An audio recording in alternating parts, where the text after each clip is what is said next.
Insegurança pública reflete os erros e a falta de ação dos governos. Artigo escrito por Samuel Hanan. A recente operação das polícias civil e militar do Rio de Janeiro, nos complexos do Alemão e da Penha, no Rio de Janeiro, que deixou um saldo de 121 mortos, 4 policiais e 117 traficantes do Comando Vermelho, mais letal intervenção das forças de segurança da história, provocou intenso debate sobre violência na repressão e possíveis violações de direitos humanos, desnudou novamente uma questão que vem afligindo a população brasileira: a realidade nua e crua da segurança pública no país. Nas pesquisas de opinião pública realizadas nos últimos anos, essa questão aparece entre as 3 mais preocupantes na visão dos brasileiros.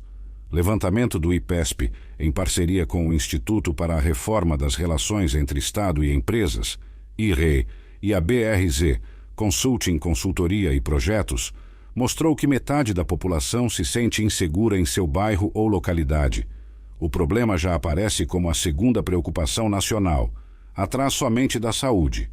Outra pesquisa, do Genial Quest, de março de 2025, aponta que 70% dos brasileiros consideram a violência e a segurança problemas de âmbito nacional.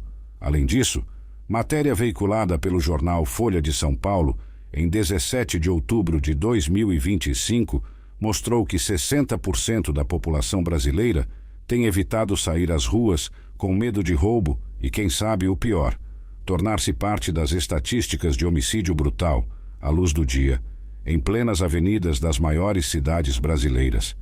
Essa é talvez a face mais nefasta dos governos das últimas 2 ou 3 décadas, período em que o Brasil vem sendo governado por presidentes que jamais reconheceram seus erros e sequer cogitaram pedir desculpas ao povo pelas políticas equivocadas, chanceladas pelos mesmos aliados de sempre, ao lado de corrupção elevada, impunidade tolerada e um sistema educacional falido. O Brasil de hoje amarga o desonroso lugar no pódio de país com maior número de homicídios intencionais, em números absolutos, e com estatísticas alarmantes de roubos, furtos, feminicídios e estupros. O Estado brasileiro, que agora joga todas as suas fichas na PEC da segurança, foi incapaz de combater as facções criminosas, especialmente o primeiro comando da capital, PCC, Comando Vermelho, CV, Facção do Norte, as maiores entre algumas outras dezenas de organizações que expandiram exponencialmente sua presença e atividades em todo o território nacional e países vizinhos, impondo medo e suas próprias leis, inclusive julgando quem deve viver ou morrer dentro e fora dos presídios, com negócios muito além do tráfico de drogas, outrora sua maior fonte de renda. Essas organizações criminosas e as milícias aumentaram seu poder de ação e já são vizinhos de 19% a 20% da população brasileira, atingindo crescimento recorde de 5 pontos percentuais nos últimos 12 meses. A mais recente pesquisa do Índice Global de Crime Organizado, com dados de 193 países, coloca o Brasil na 14ª posição em prevalência do crime organizado, uma piora em relação à edição de 2023, onde figurávamos na 22ª posição. Tudo isso conforme reportagens publicadas há meros dias atrás. O avanço da presença das organizações criminosas é flagrante, preocupante e inquestionável. Convivendo com a barbárie, a população se sente abandonada pelo governo federal. A saída? Sim, mas para a elaboração de estudos e execução de planos de ação de combate ao narcoterrorismo, será necessário afastar a questão ideológica ou partidária e entregar o assunto aos especialistas, garantindo-lhes os recursos legais, humanos e financeiros compatíveis com a complexidade e gravidade da situação. Não cabem mais negligências, omissões ou transferência de responsabilidades. A realidade exige um concerto nacional envolvendo os governos das 3 esferas administrativas, União, Estados e municípios, todos os poderes, executivo, legislativo e judiciário, e a participação dos ministérios públicos federal e estaduais, além das forças de segurança. Todos são responsáveis pela gravidade da situação e têm o dever de trabalhar para modificá-la. Para isso, é preciso conhecer dados imprescindíveis ao sucesso de qualquer política de enfrentamento ao quadro atual. Por exemplo, as fronteiras terrestres do Brasil somam 16.885 quilômetros de extensão e 66% delas estão na Amazônia brasileira. Desse total, temos 11.189 quilômetros de fronteiras com 7 países, muitos dos quais sabidamente produtores de cocaína e outras drogas e sedes dos mais importantes cartéis do tráfico internacional. A dificuldade, entretanto, não se resume às fronteiras secas. Temos outros 24.253 quilômetros de fronteiras marítimas e fluviais.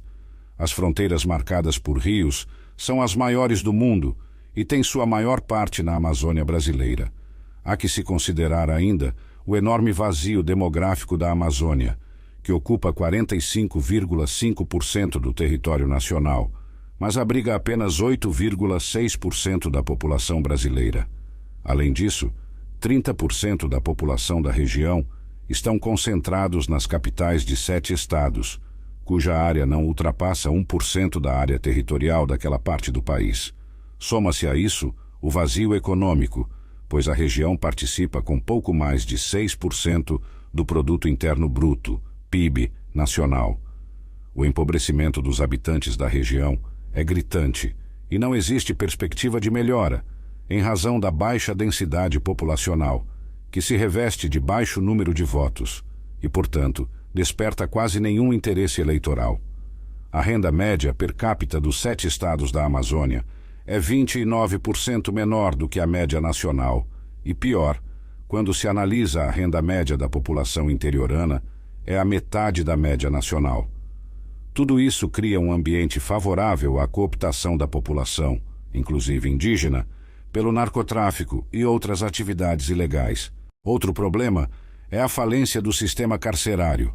O Brasil possui hoje uma das 3 maiores populações carcerárias do mundo, estimada em 850 mil pessoas, atrás apenas dos Estados Unidos e China. Em 2000, a população carcerária brasileira era quase metade da atual, ou seja, em apenas 25 anos dobramos o número de encarcerados. O país prende muito, porém recupera muito pouco. As cadeias são verdadeiros depósitos de pessoas condenadas ou à espera de julgamento, vivendo em condições desumanas, sob a responsabilidade dos governadores dos estados. O número de vagas no sistema prisional estadual é de 437 mil vagas, ou seja, o excesso hoje supera 400 mil detentos, que se amontoam em celas.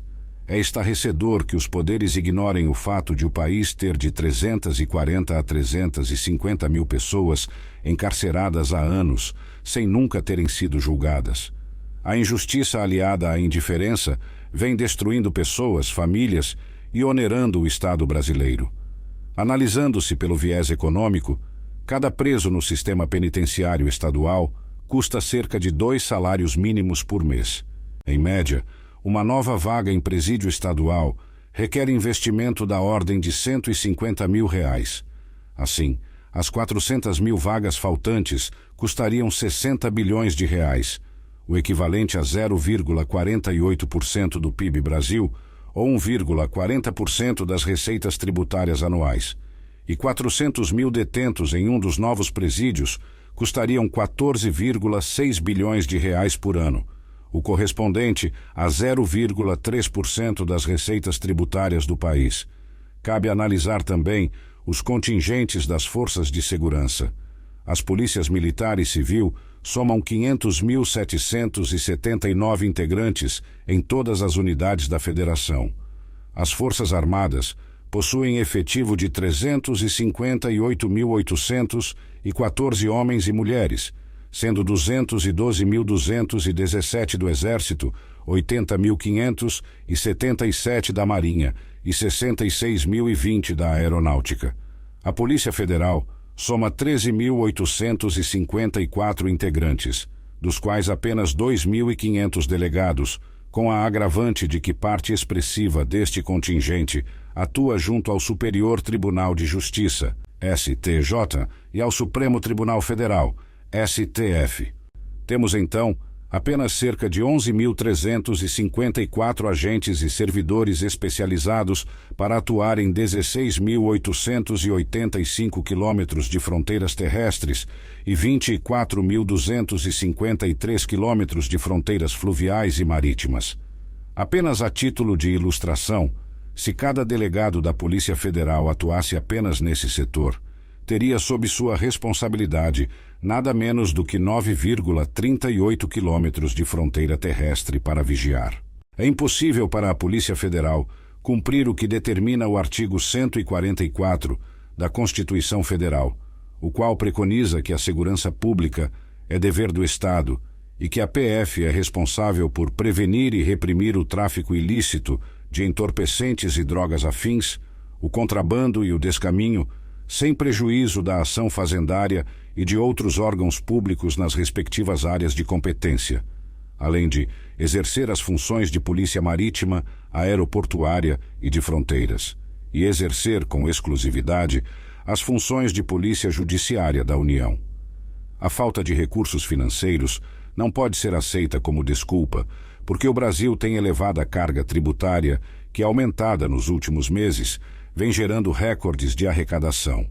Para efeito de comparação, a carga tributária em 2022 correspondia a 32,4% do PIB, e essa participação deve fechar em 34,5% em 2025, aumento de 2,1 pontos percentuais. Esse aumento corresponde a 260 bilhões de reais por ano. O problema é que o Brasil gasta com o funcionalismo 13,1% do PIB, ou seja, 3,3 pontos percentuais a mais do que gastam os países da Organização para a Cooperação e Desenvolvimento Econômico, OCDE, excesso que corresponde a 406 bilhões de reais por ano. Outro desperdício ocorre com a corrupção, que consome de 2,5% a 3,0% do PIB, segundo estimativas, o que representa 372 bilhões de reais por ano. Somam-se ainda as renúncias fiscais, hoje superando 6% do PIB, apesar do limite de 2% fixado pela Emenda Constitucional número 109 de 2021, o correspondente a 496 bilhões de reais por ano.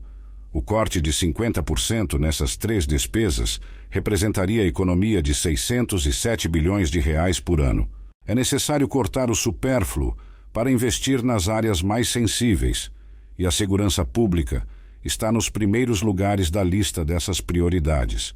Também não colabora a banalização dos problemas atuais pelas autoridades, a ponto de se falar que roubos de pequeno porte são toleráveis e que traficantes e usuários de drogas têm responsabilidades semelhantes. A proposta de qualificar as facções como organizações terroristas tampouco resolve. Existem caminhos mais eficazes, como dobrar o contingente da Polícia Federal, ao custo de 11 a 13 bilhões de reais por ano, construir mais 400 mil vagas no sistema prisional estadual, 60 bilhões de reais em recursos federais e 14,5 bilhões de reais de custo anual de responsabilidade dos estados, além de estudar a alteração legislativa para permitir às Forças Armadas atuação contra o narcotráfico, contrabando de armas e ações terroristas, ao custo de 10 bilhões de reais para a aquisição de equipamentos e 5 bilhões de reais para aumento do contingente de atuação nas fronteiras terrestres. Seria necessário ainda aperfeiçoar as ações do Estado para o estrangulamento financeiro das facções, o que pode ser feito mediante a ampliação do atual escopo de atuação do COAF, Conselho de Controle de Atividades Financeiras, aumento do seu contingente e subordinação para ter atuação técnica e independente, de forma a aprimorar o combate à lavagem de bens e capitais oriundos de práticas ilegais. Bem ao contrário do que vem sendo feito, pois o governo federal, em 2024, reduziu o orçamento do COAF em 30%, acentuando a redução que já havia sido de 11% em relação ao orçamento de 2022. Tudo acompanhado de mudanças legislativas para o endurecimento de penas. O cidadão brasileiro que sustenta o Estado precisa voltar a se sentir seguro e não mais refém da criminalidade. É preciso que o governo ponha em prática ações urgentes, firmes e concretas, antes que a situação se torne irreversível. O artigo 144 da Constituição Federal aponta o caminho. Samuel Hanan é engenheiro com especialização nas áreas de macroeconomia, administração de empresas e finanças, empresário, e foi vice-governador do Amazonas, de 1999 a 2002. Autor dos livros Brasil, um país à deriva e Caminhos para um país sem rumo. Acesse o site samuelhanan.com.br